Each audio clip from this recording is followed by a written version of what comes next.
Goldmoon was instrumental to not only the return of the gods and divine magic, but later in their absence, discovering mysticism.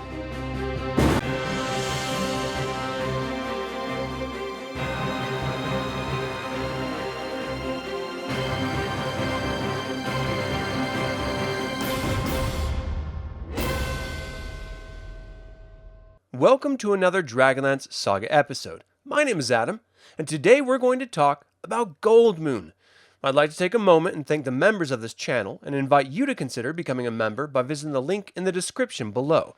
You can even pick up DragonLance gaming materials using my affiliate link.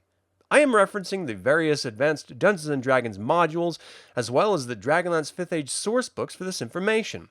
If I leave anything out or misspeak, please leave a comment below. Goldmoon and her tribe of the Que-Shu were patterned after Native Americans. I never understood why this was seen as any form of a negative, as Native peoples exist all over the world, even to this day. If the plainspeople were not portrayed accurately compared to any given Native peoples in our world, it's because they aren't real. It's fantasy.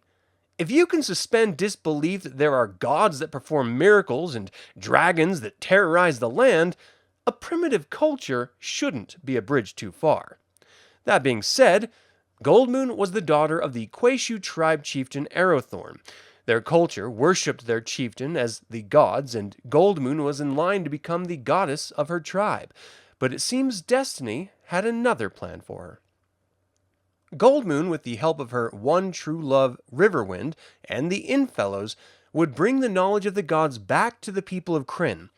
She was not to be the center point of the new Holy Order of the Stars, but she was the first priestess of the good gods in over 350 years, and gifted the Discs of Mishakal to Elistan, who would then be the central figure for the good gods' return.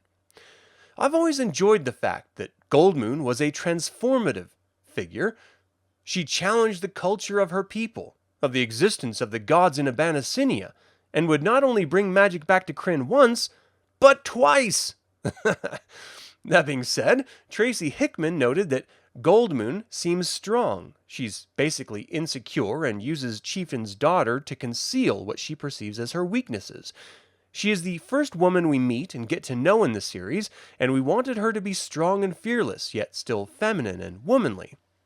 This is echoed in the disparate presentations of her form from artists Larry Elmore and Clyde Caldwell. The differences can really be boiled down to wearing or not wearing pants.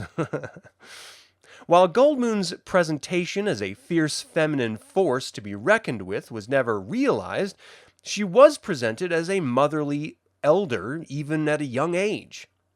One could argue after Dragons of Flame or Dragons of Autumn Twilight, depending on whether you played the Advanced Dungeons & Dragons modules or read the novels, Goldmoon didn't really contribute much as a character. That is, until the end of the war. Goldmoon and Riverwind would return to Abanacinia and restore their tribe of the Que-Shu and sit as joint chieftains. By 380 Alt Cataclysm, they were the de facto leaders of all plainsmen tribes across Abanacinia. They united the tribes against the Knights of Takhisis during the Chaos War, and in the Age of Mortals, when the gods truly did leave Krynn, Riverwind and their daughter Bright Dawn would die by the hands of the dragon overlord Malice. This left Goldmoon as sole chieftain, and after 3 years, she would discover mysticism with the aid of the Sage, magic she referred to as healing of the heart. This would change the trajectory of her life, in an eerie echo of her past. Goldmoon once again became a central figure in the events of Krynn, and she would travel to the Isle of Shalsea and build the Citadel of Light near the Silver Stair. The Citadel was a location where anyone could learn the art of mysticism.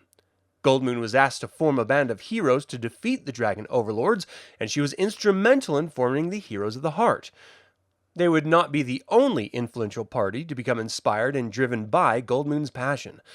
A young girl by the name of Mina would wash up on the shores of the Isle. Goldmoon became Mina's surrogate mother. The Heroes of the Heart would prove to be the downfall of Goldmoon, another foreshadowing of times to come, and she would be killed by Daman Grimwolf, under the control of Malice herself. Goldmoon was not to remain dead, and after meeting her beloved Riverwind after death, she was restored to life. Mina would leave the Citadel, inspired by Goldmoon's tales of her past, to find the gods, and find one she did. Mina returned to Krynn with a great storm, a storm that restored Goldmoon's youth and beauty in what everyone else saw as a miracle, and Goldmoon saw as a curse. You see, Goldmoon had lived a full life. She restored healing magic to Krynn twice. She was a grandmother and suffered the loss of her children and her husband. Her return to youth, when all she wanted was to return to her husband in the afterlife, tormented her, and she left to discover its source. Goldmoon would eventually confront Mina in Nightland in the Lost Tower and was presented to the one god, who turned out to be the Dark Queen herself. Goldmoon rejected Que-Shu, but at this point it didn't matter to the goddess, as she stripped her youth away, allowing her to die in Mina's arms. Que-Shu only wanted Goldmoon's body as a vessel to contain her essence, and she very nearly succeeded in the task. But even in death, because Krynn was removed from its gods and apparently disconnected with the other planes of existence, she could not be reunited with Riverwind, and just like every other soul after the Summer of Chaos, was forced to do the bidding of the Dark Queen. Now again, Que-Shu ultimately failed, and the souls were restored to their proper afterlife. So finally, after nearly 40 years, Goldmoon and Riverwind were reunited in death. Two people who only wanted to love one another and be together as equals. But destiny had other plans for them.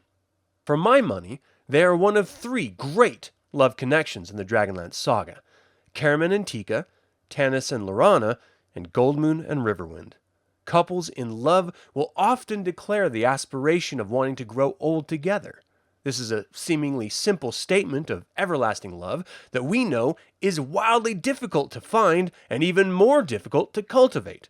To see it presented in a fantasy epic with all of its flaws and regrets and sorrows only makes it more real and can be seen in this realistic light as aspirational. I am hard-pressed to find a character who is presented more subtly yet had as great an impact on Krynn as most of its gods than Goldmoon. A hero, leader, friend, warrior, wife, mother, grandmother, and woman. It can be overwhelming when seen from above, but most of us never knew her as all these things at once. We were introduced to her as a refugee of love who changed the world through love. Now, the hopeless romantic in me finds nothing but inspiration in the character, paired by utter frustration when all that's discussed around her is the portrayal of a native peoples. Like all of us, Goldmoon is infinitely more than the culture she came out of, or the styles she was dressed in. But that is all the time I have to talk about Goldmoon. I hope you enjoyed the information. Do you take issue with how Riverwind and Goldmoon were presented in the saga? How do you feel about her first death in the 5th Age? And finally, do you think my portrayal of her is justified or aggrandizing? Leave a comment below. I would like to take a moment and remind you to subscribe to this YouTube channel, ring the bell to get notified about upcoming videos, and click the like button. This all goes to help other Dragonlance fans learn about this channel and its content. Thank you for watching. This has been Adam with Dragonlance Saga, and until next time, remember, the darkness might conquer, but it could never extinguish hope. And though one candle or many may flicker and die, new candles would be lit from the old. Thus, hope's flame always burns, lighting the darkness until the coming of day.